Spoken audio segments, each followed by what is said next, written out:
দর্শক সবাইকে সরাসরি লাইভে যুক্ত করছি সিনেট ভবনের সামনে থেকে। এখানে দেখতে পাচ্ছেন যে আজকে এই ডাকসু নির্বাচনে সিনেট ভবনে 3টি হল ভোট গ্রহণের জন্য রাখা হয়েছে।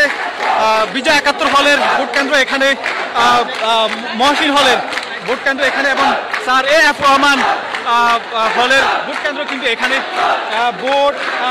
ভোট গ্রহণের সময় ইতিমধ্যে শেষ হয়েছে, কিন্তু ভোট গ্রহণের সময় শেষ হওয়ার সাথে সাথে কিন্তু হলগুলোর শিক্ষার্থীরা এখানে স্লোগান দিচ্ছেন, এখানে তারা আনন্দ ফেঁসে উঠছেন।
দর্শক দেখতে পাচ্ছেন যে মহসিন হলের শিক্ষার্থীরা কিন্তু ইতিমধ্যে ভোট গ্রহণের সময় শেষ হওয়ার সাথে সাথে তারা এখানে নানান স্লোগান দিচ্ছেন।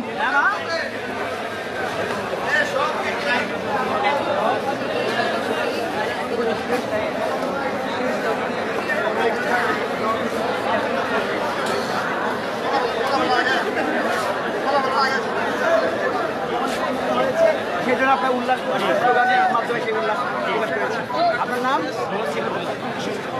ভোট গ্রহণ কার্যক্রম শুরু করতে পেরেছি এবং সম্পন্ন করতে পেরেছি এবং আমাদের ভোট কাউন্টিংটা যদি সুন্দরভাবে সুষ্ঠুভাবে সম্পন্ন হয় তাহলে আমরা ঢাবি প্রশাসনের প্রতি কৃতজ্ঞ থাকবো এবং মহসিন হলের একজন প্রার্থী হিসেবে ঢাকা বিশ্ববিদ্যালয়ের প্রতি কৃতজ্ঞ থাকবো। দেখছিলাম এখানে ভোট গণনার সময় শেষ হওয়ার সাথে সাথে স্লোগান দিচ্ছেন। কেন স্লোগান দিচ্ছেন এবং আজকের ভোট কেমন হয়েছে? দেখুন, অন্যান্য হলের অবস্থা নিয়ে আমি বলবো না, তবে আমাদের মহসিন হলে বিভিন্ন দল থেকে অংশগ্রহণ করেছে, কিন্তু তাদের মধ্যে এমিকেবল একটা অবস্থান রয়েছে এবং আমরা দেখতে পাচ্ছি যে এখানে সবাই মিলে সৌহার্দ্যপূর্ণ অবস্থান করে সবাই মহসিন হল স্লোগান দিচ্ছে, যেটা একটা আমাদের মহসিন হলকে সামনের দিকে এগিয়ে যাওয়ার আমরা একটা রোড ম্যাপ ধরতে পারি। যারাই জিতবে সবাইকে আমরা অভ্যর্থনা জানাবো, যারা হারবে আমরা মনে করি তারাই সবাই আমরা জিতে যাবো ইনশাআল্লাহ, মহসিন হলকে সুন্দর করার জন্য, সংস্কার করার জন্য। ধন্যবাদ। কি মনে হয় নির্বাচন কি সুষ্ঠু হচ্ছে, ঠিকমতো ভোট দিতে পারছে?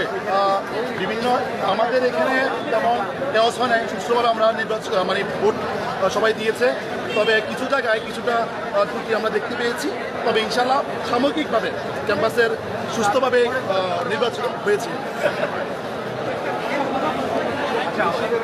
দর্শক দেখছিলেন আমরা এখানে মহসিন হলের দুজন শিক্ষার্থীর সাথে কথা বলছিলাম। তারা বলছেন যে আজকের ভোট অত্যন্ত সুষ্ঠু হয়েছে। এই বিজয় 71 হল এবং মহসিন হলের যেই ভোট কেন্দ্রটি রয়েছে সেখানে ভোট অনেকটাই সুষ্ঠু হয়েছে বলে তিনি দাবি করছেন এবং অন্য কয়েকটা জায়গায় তুচ্ছ কিছু ঘটনা ঘটেছে এমনটাও তিনি বলেছেন। তবে তিনি আরেকটি বিষয় বলেছেন যে আজকে যারাই জিতবে এবং যারা হারবে উভয় জিতবে এমনটাই তারা মনে করছেন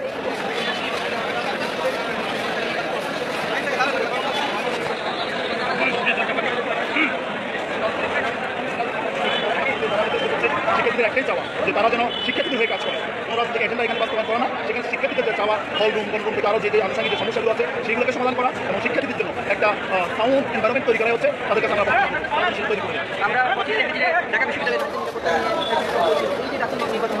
যারা নির্বাচিত হবেন তাদের প্রতি, নারীদের প্রতি আপনাদের প্রতি দেখুন, নারীদের নিরাপত্তার বিষয়ে ক্যাম্পাসে আমার দেখা সবচেয়ে বড় ফাইন্যান্স হয়েছে। আপনারা জানেন 17 জুলাই এই ক্যাম্পাসে নারীদের উপরে একটা গোষ্ঠী ছাত্রলীগ, আমি গোষ্ঠী বলবো না, ছাত্রলীগ অনেক নির্যাতন করেছে। আপনারা দেখেছেন যে বিভিন্ন আপনারা তুলে ধরেছেন। তো এবার যারা নির্বাচিত হবে বা আমরা যাদেরকে ভোট দিয়েছি তাদের কাছে আমার একটাই প্রত্যাশা, এই ক্যাম্পাস হবে নারীদের জন্য, নট অনলি নারীদের জন্য, ভারত সকলের জন্য একটা সুন্দর এবং একটা শান্তিময় ক্যাম্পাস। আর নারীদের ব্যাপারে বলতে চাই, এখানে নারীদের ব্যাপারে যেন সবকিছু নিরাপত্তা তারা নিশ্চিত করে, তাদের কাছে এই প্রত্যাশা থাকে এবং আমরা সেই আশাবাদী যে তারা নিশ্চিত করবে। আমরা জানি যে জুলাইয়ের সূচনা হয়েছে ঢাকা বিশ্ববিদ্যালয় থেকে এবং এই 29 তারিখ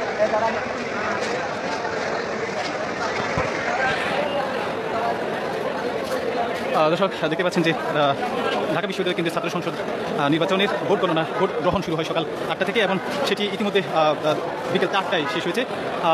যে ভোট কেন্দ্রগুলি রয়েছে সেই ভোট কেন্দ্রগুলি ইতিমধ্যে বন্ধ করে দেওয়া হয়েছে এবং সেখানে কীভাবে ভোট গণনা করা হবে সেটি যাতে সরাসরি সবাই দেখতে পারে তার জন্য কিন্তু এখানে এলইডি স্ক্রিন রাখা হয়েছে।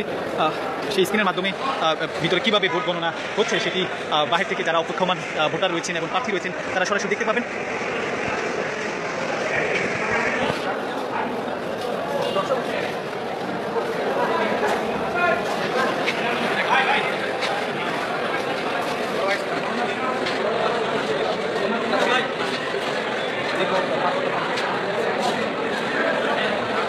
দর্শক যেমনটি বলছিলাম যে বাইরে থেকে যেভাবে সরাসরি ভোট গণনা দেখতে পাবেন সেটিও কিন্তু নির্বাচনী যারা কর্মকর্তা রয়েছেন তারা সেই ব্যবস্থাও রেখেছেন। এখানে ইতিমধ্যে যেই স্ক্রিনটি রাখা হয়েছে সেখানে কিন্তু দেখা যাবে যে ভিতরে কিভাবে ভোট গণনা করা হচ্ছে।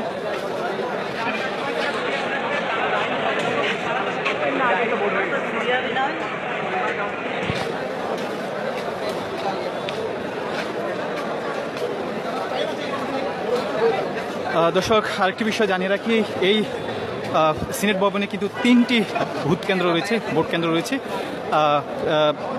271 হলের ভোট কেন্দ্রটি কিন্তু এখানে এবং হাজী মোহাম্মদ মহসিন হলের ভোট কেন্দ্রটি এখানে।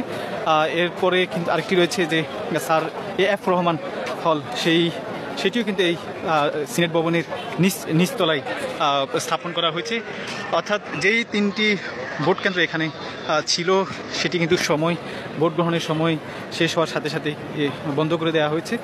যারা 4টার ভিতরে নির্দিষ্ট সময় 4টার ভিতরে উপস্থিত হয়েছে তাদের প্রত্যেকের ভোট নেওয়া হয়েছে এবং ভোট গ্রহণের শেষ সময়ে পরে যখন শিক্ষার্থীরা বের হয়ে গেছেন এরপরে কিন্তু আমরা দেখেছি যে আইনশৃঙ্খলা বাহিনীর সদস্যদের উপস্থিতি বাড়ানো হয়েছে।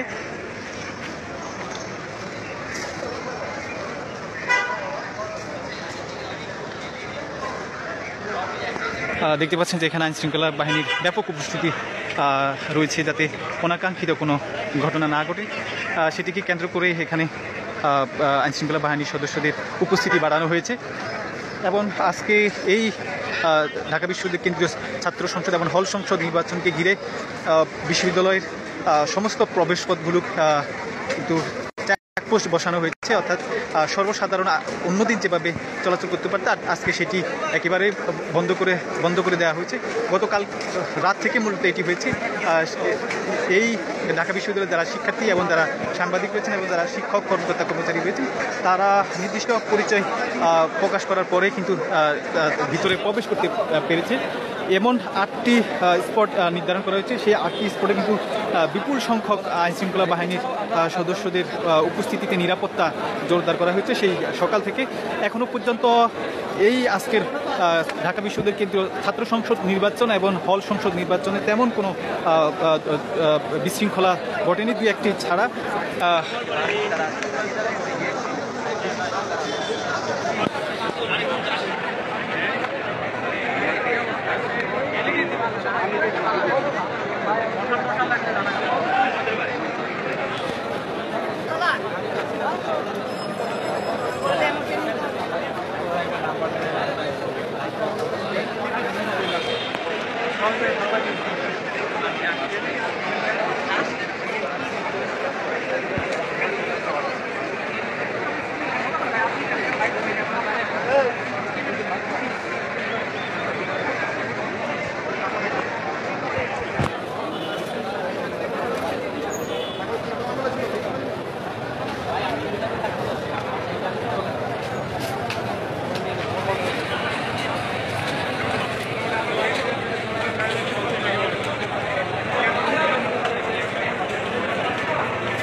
Marina.